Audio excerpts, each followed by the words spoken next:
You're listening to the Generation to Generation podcast, episode 14. Joining me on the podcast today is author and therapist Laura Charanza. Laura is a best-selling author, life coach, and speaker on narcissistic abuse recovery. Laura earned her experience the hard way after suffering 40 years of narcissistic abuse. I first came across Laura's work through her YouTube channel that she co-hosts with fellow author Les Carter called Surviving Narcissism, and her book, Ugly Love, A Survivor's Story of Narcissistic Abuse.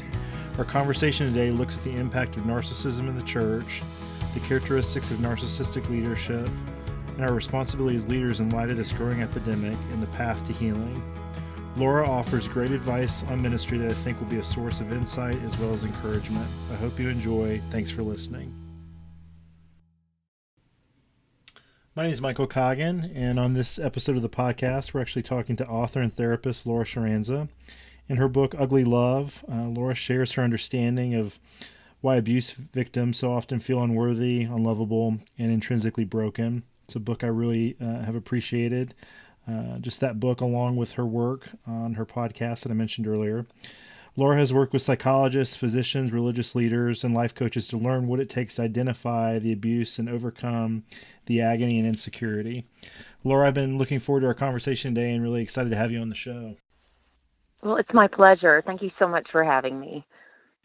Well, I think maybe a good place for us to get started was, wondering if you could share with our listeners a little bit about your own story that led you to write your book, Ugly Love, and some of the work you're doing currently on the issue of narcissism and narcissistic abuse.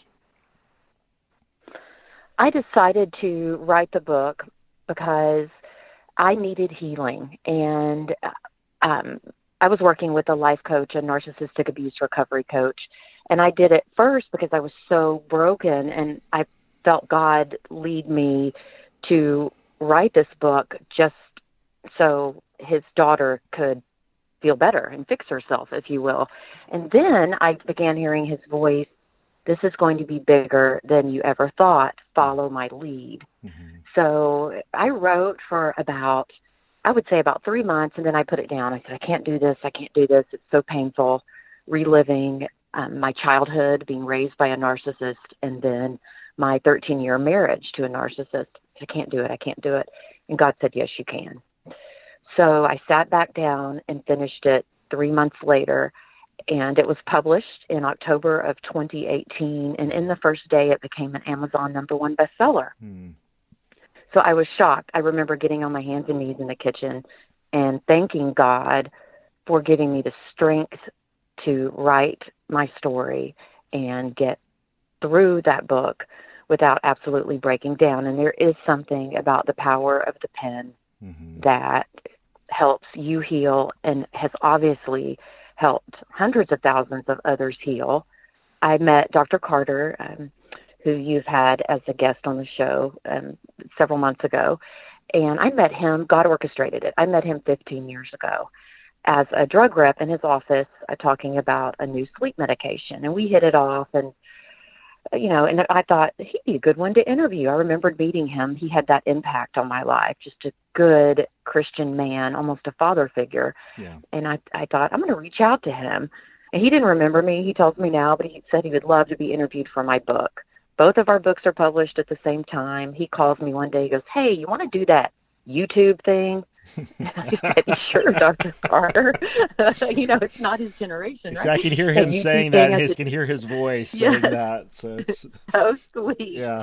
And so I said, sure, let's give it a whirl. And here we are 18 months later with almost 300,000 subscribers. We get, dozens of emails a day, sometimes hundreds, thanking us for bringing God into fighting narcissistic abuse. Yeah. And that's what God had planned all along. And he continues, and God will continue to surprise all of us. It's amazing. Yeah. Well, I'm just, it's amazing. Yeah, I've just been personally blessed by your ministry and just this Surviving Narcissism YouTube channel, which, I recommend to all of our listeners. I've mentioned it before, but, have shared it with clients and people in the church. Just huge resource with a lot of great content. One of the things, you talked about, in your book, but also as you share your story, is just, kind of over 40 years of just experiencing narcissistic abuse. And, as the child myself of a narcissistic parent, I'm, so thankful for the work that you're doing on this issue of narcissism. And, just in our conversation today, I was hoping that we could talk about, what it's like to be in a relationship with someone with narcissism or narcissistic tendencies. We talk about on the podcast that, all of us, because of the fall, because of sin, have the seeds of narcissism in our heart. But there is this kind of continuum of narcissism. And so I'm just kind of wondering if maybe you could begin with kind of sharing, what it means when we speak about just this issue of narcissism. Narcissistic personality disorder is a true disorder as defined by it's called the DSM, the Diagnostic and Statistical Manual of Mental Health Disorders. And it's a manual that psychologists and psychiatrists use to identify different disorders, especially cluster B personality disorders, which is and I'll refer to it as NPD, or narcissistic personality disorder. So NPD, there are 9 traits that a narcissist can have. And the way that this manual and psychologists define it is someone has this order if they have 5 or more of those 9 traits. And they range from lack of empathy to a grandiose sense of self to a sense of entitlement. And so that is what a true narcissist is. Now, as you said, all of us have narcissistic traits, and it's like you put them on a scale from 0% to 100%. Like Jesus truly was one of the only people, or if not the only human being to ever walk the face of this earth that's at 0%. Yeah. He was not a narcissist. But like for me, and Dr. Carter and I both, we agree we're this way. We're at about 20% because we're controlling. We like to have things perfect. Yeah. We're perfectionists. Whereas you get over that 50, 60% mark, you're looking at a true someone with narcissistic personality disorder. Now, what this means, if someone really has NPD and you're in a relationship with them, they take you through this cycle of abuse. At first, it's love bombing, and you're the best thing that ever happened. And I'm going to refer to romantic relationships right now. Yeah. You're the best thing that ever happened. You think you found your soulmate. They wine you and dine you, and it's trips and love. And then after they've hooked you, that mask falls off, and that's when it's the next phase. It's called the tension building phase, or the devaluation phase. And the standards start changing. They use gaslighting, which is a phrase taken from a 1941 movie called Gaslight with Ingrid Bergman. And they start changing your reality. You might say, well, honey, when you said, that you didn't like my hair, that really hurt my feelings. And the person may look at you and go, I didn't say that. Yeah. So you start doubting your reality, and they slowly whittle your confidence and your self-esteem down to it's basically nothing. So the next stage is the rage and the anger, and you may see this with a narcissistic parent when you don't measure up to their standards. I remember never quite being smart enough, pretty enough, thin enough. I had an eating disorder. By the time I went to college, I got down to 89 pounds and almost died. So I had to be treated for that as the residual effect of never meeting a standard. But anyway, the parent may eventually just rage at you because you're worthless. You don't mean anything to me. I'd rather not have you as my son or daughter. And then comes the calm. After that, that's the 4th stage. And in a romantic relationship, it's called the hearts and flowers stage. And, oh, I'm sorry that I hurt your feelings. It's never a genuine apology. I'm sorry, but you push my buttons. I'm sorry, but you aren't doing like mother wants you to do. It's an empty apology, but it's designed to smooth things out because the narcissist feels great at this point. They've let out all their rage. They've made their point. They're now in more control than ever. So that's what it's like living with a narcissist, and that occurs over and over and over. And just even as you describe that, Laura, just the insidiousness of it, just in one sense, just how disorienting it is, just kind of a alternate reality.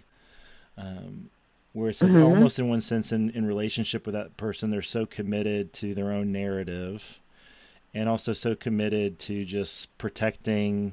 And I've heard you kind of describe it in this way, just this scared child within, whether it's the little boy or little girl, just from previous trauma, that they're committed to just control everything at all costs. So in any kind of alternate reality, any kind of questioning of what they're doing is met with just this kind of quick response.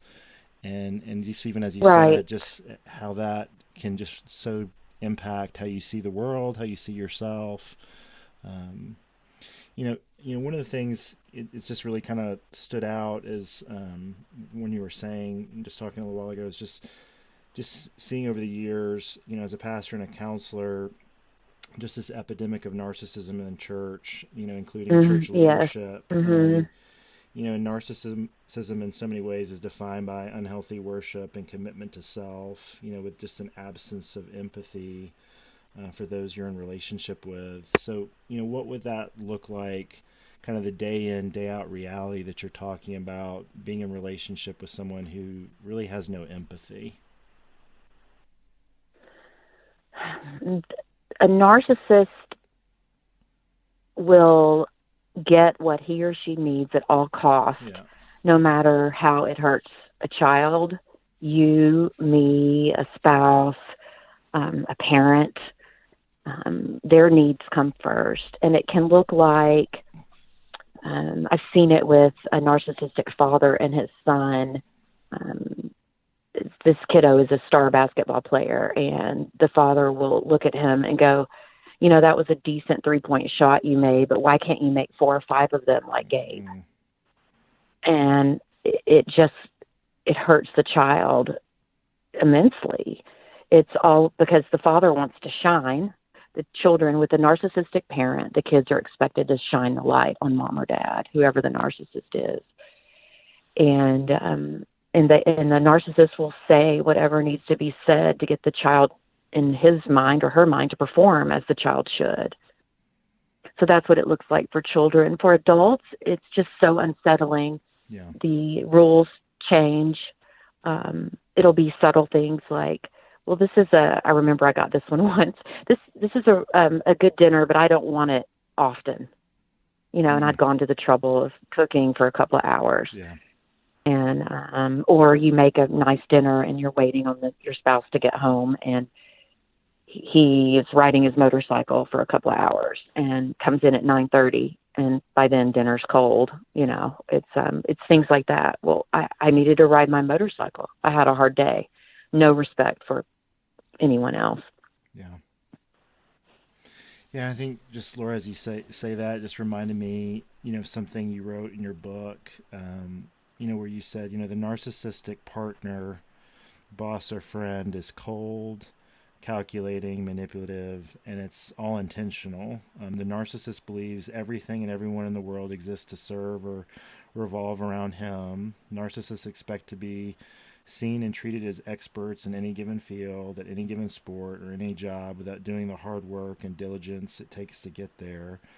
There is a sense of entitlement in a narcissist that infiltrates her personality regarding almost every situation she encounters. And I guess I was just asking, like in a marriage, a friendship, or in a relationship in the church, we, typically for the empath or the person who's seeking to be, deferential or gracious, you're just at this really relational disadvantage, thinking, okay, I want to give this person the benefit of the doubt. And so I'm just kind of wondering, in what ways would you say the narcissist uses, in one sense, that graciousness, or really a person's glory, their beauty, right, against that person to their own advantage? I think I'm so glad you asked that question, because I was thinking about that earlier in one of our previous discussions on this podcast. I think those of us as Christians, we're groomed to see the good in people. Yeah. And we give people the benefit of the doubt, especially if you're an empath. You give people the benefit of the doubt more than anyone else. Mm-hmm. And we forgive so easily. And we're like, oh, okay, well, he didn't mean that. She didn't mean that. And a narcissist can pick up on that. They want someone who worships them 24/7. And if they find someone who's so giving, people like us are givers, not takers. Mm-hmm. And that's what the narcissist wants, because they can manipulate the situation using all those tactics like gaslighting and passive aggressiveness and other tools of manipulation to get you to do everything for them and put everything else aside. And that's why I think, I hate to say we're targets, but we're much more vulnerable to narcissistic abuse if we're not careful. Yeah. And my counselor said something the other day. I said, are there professions? I asked him, because he's done a lot of research on this, and Dr. Carter as well. I said, are there professions that where you see more narcissism? And he said there are some schools of thought. It's anyone who plays God or talks to God. So, or has is in a position where you feel like you're God, so you some websites like Psychology Today will list police officers, pastors, anyone in the C-suite, like CEO, CFO, that the incidence of narcissism in those roles can be higher. Yeah. So it opened my eyes a little bit, because we all, you do have to have some narcissism to be in those roles. Those are important roles. But what's the tipping point? Yeah, I think that's. So I thought I would just add that. Yeah, and that's so helpful, because just kind of in one sense, just part of this podcast is really out of just my love for the church and just love even just to kind of press into these conversations, but just kind of to your point, just thinking. What other profession is there where, every week you're standing on a stage with a microphone in your hand, talking for, 30 minutes to an hour in front of several hundred people listening to what you're saying. And so it's, I think just even some of those dynamics in our culture that, even invites kind of the hero leader model, whether it's within the church or within kind of corporations or businesses, and just the real need for accountability, the real need for kind of shepherding. I had mentioned this several months ago, where I'd read an article, Laura, where I think the Church of England has now started as their having candidates for ministry or pastoral positions come through where they're being assessed for narcissistic personality disorder, because it's become such an issue in the Church of England. Really? Yeah. And that's interesting, Michael. Yeah. So it's, which I'm, thankful for that, but I think it, to your point, just speaks to the need, for us to, be having this conversation, and just really aware of, okay, in my own heart, this is something that I can go to or either grow towards deeper narcissism, or selfishness and self-focus, or I can grow towards deeper empathy and just seeing just the privilege of being in relationship with other, image bearers. One of the things, we were talking about this before we started recording, as I've counseled pastors and talked with friends, and one of the things I appreciate about your work, and you've mentioned this, is just the reality of covert narcissism and just, I would say, the growing prevalence of covert narcissism in the church. So I was wondering if you could speak a little bit just about the difference between, say, overt and covert narcissism, and how one can recognize just the difference or those kind of unique patterns of relating in someone with covert narcissism. Overt and covert are definitely two different things, and many times an overt narcissist can also be the malignant narcissist, and they are definitely easier to recognize. They're the ones who walk into a room and they're loud and boisterous and they own it, and they will almost always say it's a dinner party or whatever. They will, or some kind of event. They will work the room, and they will only speak to those people who can do something for them. I mean, their agenda is just almost right at the surface, so you can see it. And they're usually, the word grandiose comes to mind. They're very, very charming. They're loud. They want all the attention. That is the overt narcissist. And as grandiose and charming as they are, they can also cut you at your knees, just bring you to your knees in pain with a word or two. On the flip side, now the covert narcissist is more that quiet, introverted person who you think you've scratched the surface, and you're like, oh, they're so kind. He or she really wants the best for me. Oh, wow. Oh, she's been so misunderstood. They like to paint themselves as this, a victim. Narcissists love to be the victim because it takes the attention off of them when they've been wrong. Oh, he's always been misunderstood. I need to be his friend. I need to be his lover, whatever it is. That is more the covert narcissist. And then you get the covert narcissist behind closed doors with a husband or wife or a child. And it's nothing like you see with that same person in public. Yeah. It's just horrible. The second narcissist in my life, the one I was married to, everyone loved in public. He was somewhat quiet. He kind of fell in the middle. But behind closed doors, I was the worst wife that ever walked the face of this earth. I was a terrible mother. My job was a joke. Why was I working in pharmaceutical sales? I wasn't good at it. Why do you want to be a realtor? Because I was trying to get my real estate license, because realtors are a dime a dozen. Why do you think you'd be special at that? Things like that. And it just, your self-confidence goes to nothing. That's what covert narcissism looks like. Does that help, That's Michael? really helpful. I mean, and you kind of spoke to this, an example in one of your more recent YouTube videos, which is called "The Narcissist: The One Person in Your Life You Didn't Prepare For." And I wonder if you could share that story again, with our listeners about, you doing that TV broadcast and just really feeling encouraged, and then just how that kind of played out, where you came home and what the response was when you got home. Sure.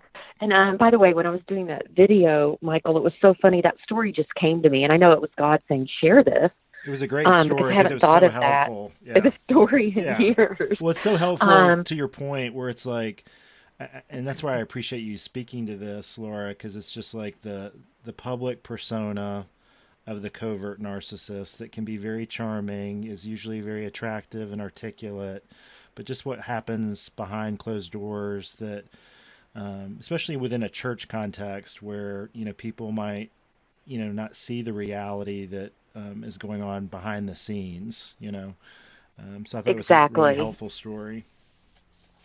And that's where I believe most narcissistic abuse takes place, because narcissists like to look perfect in public. Mm-hmm. So they're not going to abuse someone in their life in public. They're going to wait until you're in the car on the way home from dinner, or you're at home, So anyway, the story was, I was right out of college. I majored in journalism and English, and I was a news anchor reporter at CBS affiliates across the country, and then finally made it to a top 10 market here in Dallas, where I live now, at the ABC affiliate. And I was pumped. I was so excited. It was a huge role for a 29-year-old woman, and I was early morning reporter, and we wore pagers. So I remember at midnight or 1 a.m., I got a page that I needed to be out in the field. And I just got married at this time. A house had blown up. There was a gas explosion. So they're like, Laura, we need you to go live when the news starts at 5 a.m. So, get here, get the information, and let's get going. So I get out of bed at midnight, go, because I went to bed at 7 in those days, because you had to be up at 3. So I'm up 3 hours early, go down to this home that has blown up. Neighbors are crying, family members of the deceased are crying, get the information. It was really cold. It was in January or February. I'm bundled up. My producer said, you did a fantastic job, because we had the story first, everything you want when you're a news reporter. And I got home later that afternoon and tired, but really proud of myself. It was my first live shot for this station. And my then husband said, your pretty good when you're in the studio, but that was terrible out there in the field. You really need a teleprompter, and you looked like you didn't know what you were talking about, you know, and the wind's blowing and the environment was bad. And I mean, I could have done that. And I remember going into the bathroom and crying because, I mean, I had thought you know, as my son says, I killed it. I thought I had just killed it, done great. And no, not in the narcissist eyes. And it was yet another way of whittling me down, so my self-confidence and self-esteem was very low, so he could control me and put me in this little box where I had no confidence to leave him. Yeah. You know? And I think that's just so helpful to kind of, I appreciate you sharing that, and it's just, it makes me like angry for you just hearing that.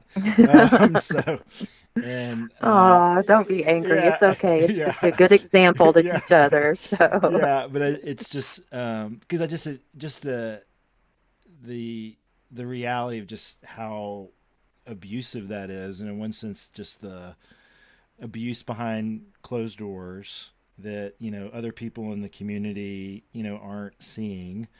That you know, further, as you were kind of talking about gaslighting, and invites the victim to kind of question their reality, to kind of go to that place of like unworthiness or lower their confidence. And you know, it just kind of reminded me, you know, my wife and I had shared with a friend of ours, just that you and I were going to be talking today.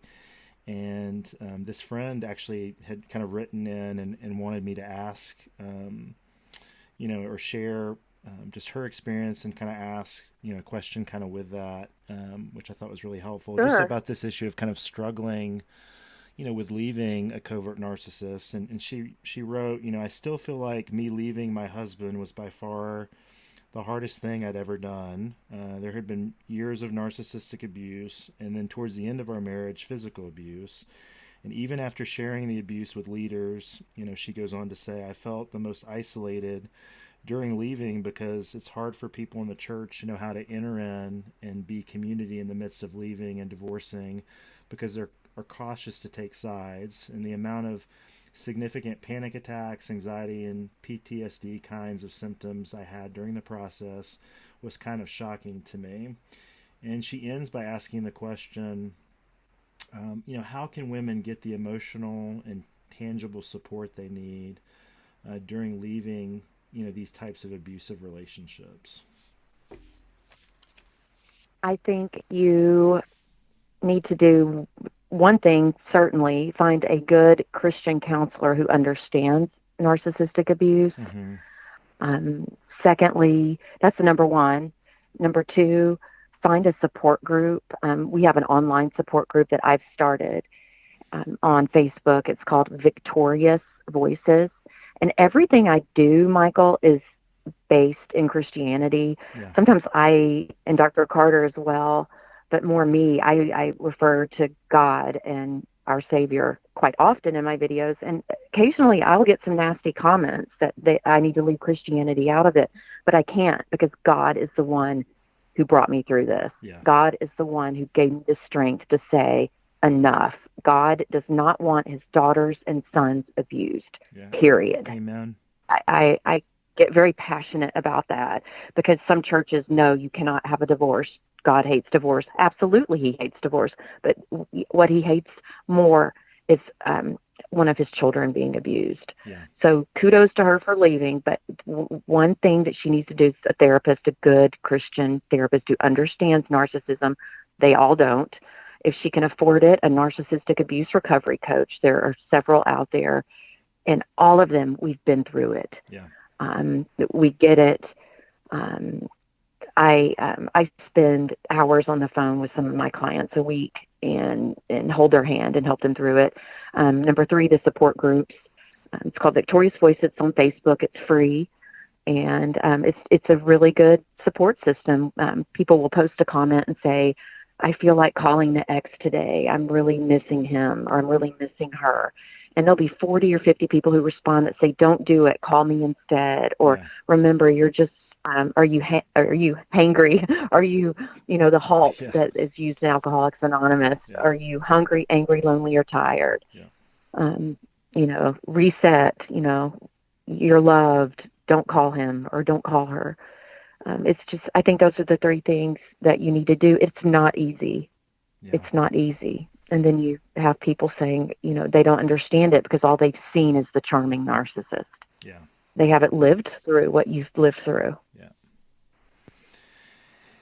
Yeah, and it kind of led into actually another woman's question who wrote in, Laura, who wanted to ask and just said, and she wrote this saying, I stayed longer because I didn't think I'd get full custody and feared leaving young children in my husband, the narcissist care. I had always considered leaving once all the kids were old enough to talk on the phone for themselves, and I had to be financially in a position to make it on my own too. And I've just read so many women talk about how brutal the divorce process can be with these types of people. And so I guess, the question with that, that person who wrote in was, how can a woman safely protect herself and her own children from the emotional abuse when she doesn't feel like at that particular season or moment that she has the option to leave? That is a tough one because every day that you are with or around a narcissist, it's going to hurt you or your kids some. It just is. Yeah. The one phrase that I have learned, and I heard this growing up from the non-narcissistic parent, I think it would have changed my life. It is saying to your child, you know how mom is. If the mom's a narcissist, that's what I needed to hear. You know how mom is. It's not about you. Just don't listen. You know how she can be. Yeah. That would have changed my life. Yeah. But when, as children, we think our parents are everything. Whatever they say is gospel. It's almost like God. It's like God then our parents. Whatever mom and dad say is the way it is. That's the way the world works. So when you have a parent demeaning you or putting you down, you feel worthless. And if I had my dad didn't know what was going on. He didn't know. He's a wonderful man. He's like me, an empath. If he would have said those things, I think it would have really helped me turn into a different woman than I was for 20 years. Yeah. I think that's how you can protect. You're not bad-mouthing the parent, but you're also saying, hey, you don't listen to that. Well, I think it's just so validating in one sense, just to their experience and that reality, to where it's like you're not crazy, this you're not. Yes. Yeah, this is not the way things are supposed to be, and in one sense, you're not alone. Because I just think, like we've been talking about, it can be so disorienting, and you can become to believe, well, I'm the only one, or there's something where we internalize it, especially as children, but right. even as something wrong with me. Yeah. Mm-hmm. And so, you kind of share just about your relationship with God and your faith, like what has that meant to you as you've kind of moved towards healing and recovering from that abuse that you've experienced over the years? We've always at my church, I go to Fellowship Church in Grapevine, Pastor Ed Young, and our church really emphasizes having a personal relationship with Jesus Christ. Yeah. And I have felt my personal relationship with him grow. When I need an answer to something, or every day I want to do his work. That's how I wake up every day. God, what do you need me to do today? Yeah. Today it's this podcast with you. I'm honored to do this. And I hope that I can help those two women who wrote in and many others listening. God, what do you want me to do today? 20 years ago, when I woke up, it was like, how can I survive today? Yeah. And I think part of the reason I went through all that I did with a parent and a husband was to help other women and men in the same place. And it's all God's work, and he continues to just astound me in great ways. I feel him. I feel his presence. I feel it right now on this call with you. Yeah. He's amazing. He is, Laura. I mean, it's just kind of fitting that we're, talking about this. We just sermon just a few days ago, just hearing it preach, John 4 and just Jesus with a woman at the well, and just always Yes. stands Yes. out to me. We get bits and pieces of this woman's story in those, passages, but it's just like we can kind of fill in the gaps as far as what that would have meant to this woman who at one point would have been somebody's child, somebody's daughter, someone who had glory, just the shame, the sense of unworthiness, and Jesus just moving towards her with gentleness and tenderness, and bringing healing to her life. And just that's one of the things too, is I think for a lot of people who go through this kind of abuse, this kind of belief of like, well, healing's not possible. It can be so discouraging, and like, is there hope? And it's easy to go to even a place of despair. And that's one of the things I just so appreciate about your work, and just those who kind of speak at this, on this issue, Dr. Carter and several others, but just pointing people back to Christ, that there is hope. There can be healing. And healing is possible, and healing Michael. is It is. possible. And I'm just so thankful for that message. It's a message that needs to get out. So. Yes, it does. It does, because you feel so stuck when you're in those positions, in those relationships. Well, Laura, I could keep talking on this. I could too. I really enjoyed it. Maybe we can do part 2. Yeah, that would be great. So I just want to, wrap up our time now, but just wanted to say thank you. And again, just so appreciate your ministry and service to so many over the years, and just appreciate, your time today, and just what an encouragement, it's been to me personally, and just hopefully to those who listen. So just wondering if you could close our time in prayer today. I sure will. Dear Heavenly Father, we thank you so much for this opportunity, and you being in the center of my conversation with Michael. And we hope that all of the men and women listening in abusive relationships, toxic relationships, relationships with narcissists, can find a jump start to their healing. Please hold them by their right hand, as you promise you do in your great word in the Bible.